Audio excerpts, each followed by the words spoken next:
Good morning and welcome. Here we are up at Eastgate Lake Saturday morning, and we're just going to watch Pete fish the long pole today. Just give everybody an idea of basically fishing over 13 metres. The setup's quite important. As you can see, he's using 2 pole rollers, and the secret of this game is to be smooth. If you can stay smooth, you won't get tangles, because he's going to be going up against a small island, so you can't afford to have too long a lash. And if you're a bit jerky, then you'll find that by the time you get out there, you're probably in a tangle. I'll show you the island he's going to. It's just about 13.5 metres. Only a little, basically a little bush sticking out the water, but it'll be a fish holding spot for sure. It's very warm today, about 22, 23. Only using pellet, going to probably fish 6 mil, feed 4 mil. But we'll watch as he ships it out and get a rough idea of the sort of smoothness you need. You watch it.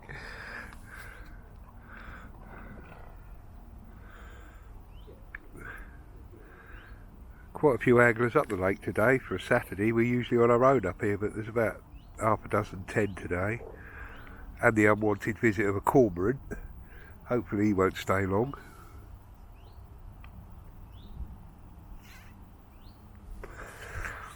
Pete has plumbed up, and we're going to go alongside the island rather than in front of it, because it's a little bit more fish friendly. There's a lot of stumps and little underwater obstructions.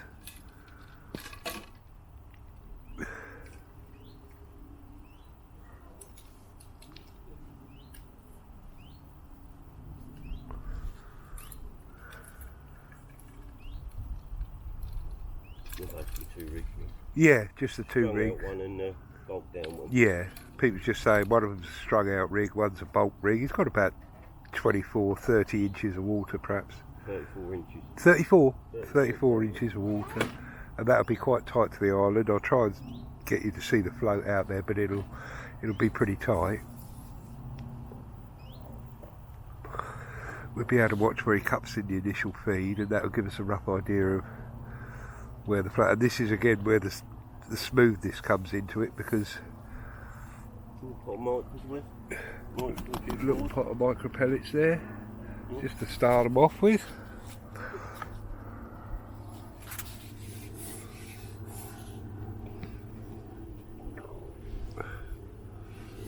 But it's all about being smooth. As you can see, you're going over 2 pole rollers out towards that little island.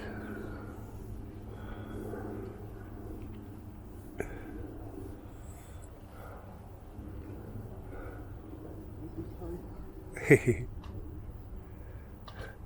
that's the little chosen spot just past that twigs that are sticking out. Probably about 20 or 30 little micro pellets, that's all. You can come back in a little swifter because you've emptied the grub out there. As I say, with the 2 pole rollers, it enables him not to have to break down, which makes it a little bit smoother as well, because when you've got to join the joints halfway through the operation, that does make it a little bit more tricky.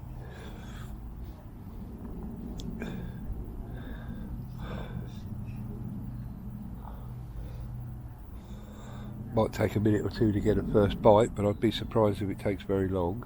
Might be a roach or a bream to start with, but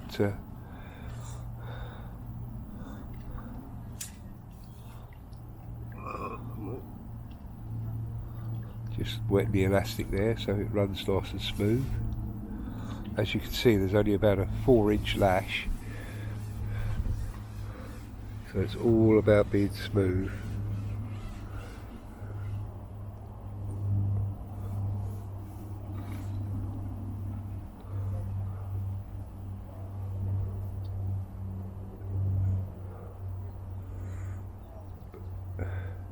If you notice there, he swung the bait away from the island so that you're not going to catch snags on the way down and let it settle.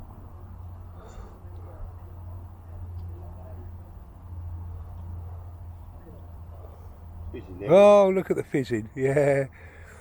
Already he's got fish there. Oh, hold on, it could have been that cormorant. That won't help matters.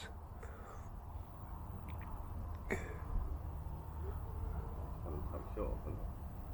Yeah.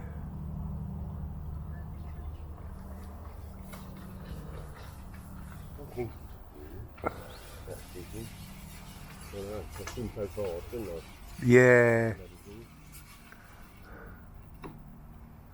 I expect your initial feed attracted a few small fish and he was straight onto them. Swells. I've got glasses and I can see it muddling up there. Can you really? Yeah.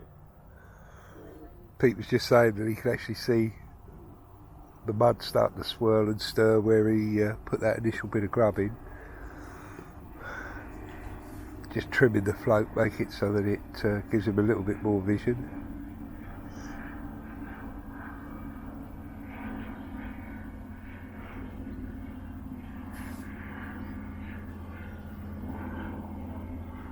Oh, he's just under my feet. He must have been under the platform, that thing. That caught there, look at it. What a cheek. Yeah, it's just there. Yeah. On camera. Nasty fish eating thing. I'm very surprised it's here with the amount of anglers. There it is now. Yeah. It's gone from there to there in Yeah, split second. I'll have to see if I can get that to take off because that's going to ruin your swim, that will. I'll switch this off and come back to you when we get rid of this cormorant.